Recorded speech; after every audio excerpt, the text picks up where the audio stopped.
So I'm going to try to look through this thing here. So that's what the premise is. Cancel culture. What does that even mean, man? What does that even mean? So I feel like there's a real difference between what people lump together as cancel culture on the left and the right. It's funny because it's true. Okay, I'm gonna try to put my clip on. I wish I could get there, but okay. So I feel like there's a real difference between the people lumped together as cancel culture on the left and the right. I mean, picture this. Case one. Somebody finds a 10-year-old clip of you at a college party belting out a 90s hip-hop track that happened to include the N-word. A word that, let's be honest, was practically the percussion session of the 90s hip-hop. It's like the most common word that was in every song. And then boom, job gone, career iced, apology tour scheduled, and every time you go on the apology tour, you just get kicked in the face again. That's basically how the cancel culture worked for 10 years or so. So that's the classic left-wing cancel story here. So it's not about something you did yesterday. It's about maliciously digging through the archaeological layers of your life until they find something they can take out of context and put into like a 5-second clip so they can ridicule you. So it's about finding a single word from an ever-expanding list of newly minted. Hey, this word is now as bad as saying Voldemort if you're in Harry Potter words. Ever-expanding list. And then these newly minted bad words, which culture itself may have been shouting from every car stereo like 5 seconds ago, are now banned, right? And so then they can go on TikTok and find all the times that you said the thing that was totally being yelled at every stereo that's now banned. So now, I mean, that seems a little disingenuous. But now you compare that to case number 2, where you've got like they're calling the right-wing cancel culture now. Somebody uploads themselves, not someone else uploading you. You yourself upload the thing to the world on purpose, and you did it like 5 seconds ago, and you put it on like TikTok, literally dancing on the freshly dug grave of a person who was just murdered, a person who's probably morally better than like 99.9% of the people on the planet, laughing, celebrating, and narrating with hashtags. And then the employer's like, hey, yeah, we can't have you representing the company like that. There's a PR problem. There's a PR problem. That's not some deep sea dive into your teenage years or an underhanded HR sting operation that they executed at the local pub just to ridicule you. That's a broadcast into the world to endorse the violent rhetoric. So, and the world, or at least work, saying back, we're good without you here. So those two things are not the same species. One's a decade-old artifact that only matters because someone excavated it with bad intent or committed some sneaky entrapment kind of maneuver or something. Let me see.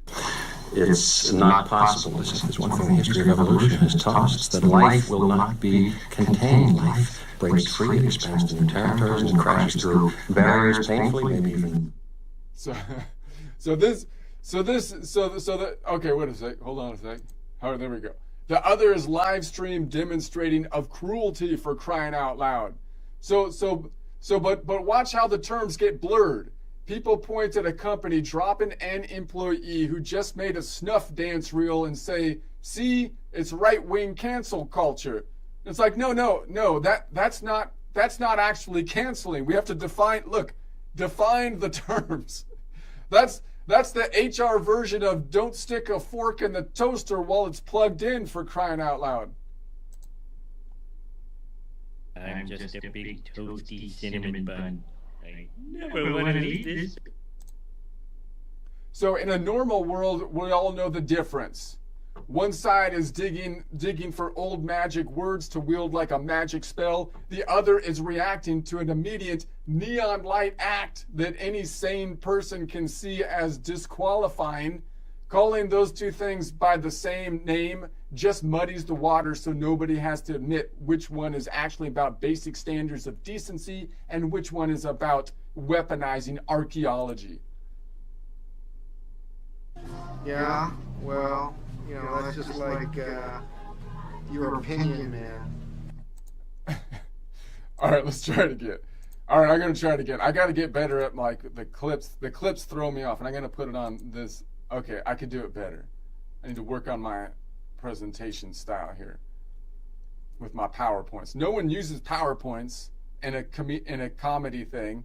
That's not how the monologue works. Yeah, well, I'm doing it. I'm improving the monologue. Okay, I'm improving the monologue. Bunch of old people doing the monologue. I'm a young, frisky fellow. All right. Wait a second. I feel like there's a real difference between people lumped together. Okay. I feel like there's a real difference between what people lump together as cancel culture on the left and on the right. It's funny because it's true. I mean, picture this. Case one. Somebody finds a 10-year-old clip of you at a college party belting out a 90s hip-hop track that happened to include the N-word. A word that, let's be honest, was practically the percussion section of the 90s hip-hop songs. It's the most popular word. If you Googled it, it would have been the most popular word. And then boom, job gone, career iced, apology tour scheduled, and every time you go on the apology tour, they just kick you in the face. That's how cancel culture worked for like the last 10 years. That's the classic left-wing cancel culture story. Now it's not about something you did yesterday. It's always about the maliciously digging through the archaeological layers of your life until they find something they can take out of context and then put into a 5-second reel to ridicule you. I mean, it's about finding like a single word from an ever-expanding list of newly minted, hey, this word is now a bad as saying Voldemort word list. The list just keeps growing. These newly minted bad words, which culture itself may have been shouting from the car stereo like 5 seconds ago. It's not hard to find those words. They've been the...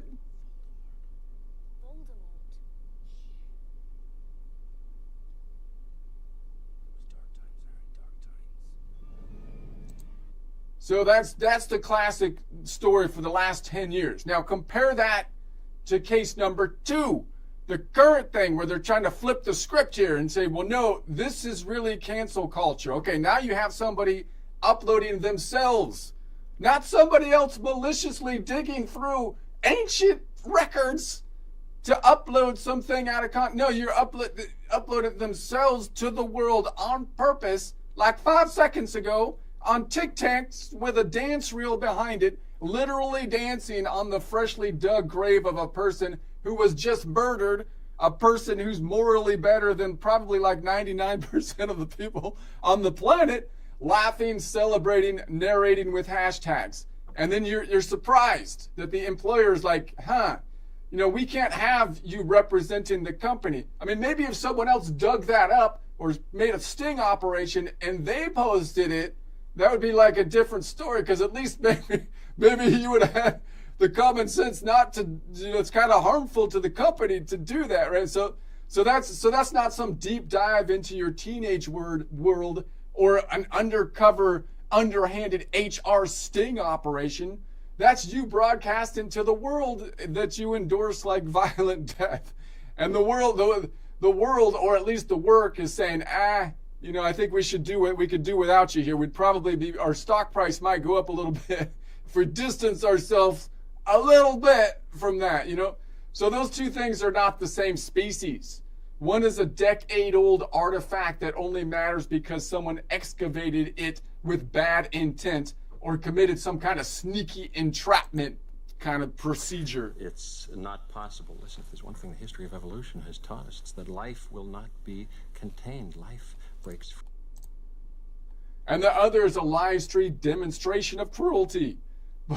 But watch how the terms get blurred. This is what the mainstream of sewage media does, right? They're gonna blur it, so they're gonna pull in the propaganda machine, and they're gonna people point at the company dropping an employee who just said a snuff dance reel and say, see, it's right-wing cancel culture. And it's like, no. That's not cancel culture. That's like the HR version of don't stick the fork in the toaster while it's plugged in, because then we get electrocuted. And if the whole company gets electrocuted, then nobody has a job, right? Then everybody's jobless. That's not good. Don't post TikTok videos of anybody. So, in a normal world, we'd all know the difference here. So one side is digging for old magic words to wield like a spell. The other is reacting to an immediate neon light act that any sane person can see is disqualifying. Calling the two things by the same name just muddies the water, so nobody has to admit which one is actually about basic standards of decency and which one is about weaponizing archaeology. Yeah, well, that's just like your opinion, man. Yeah, well, my opinion is the right one. My opinion is the right one. That's the thing. Okay. I only do my opinions one way, the right way. Okay. All right. Let's run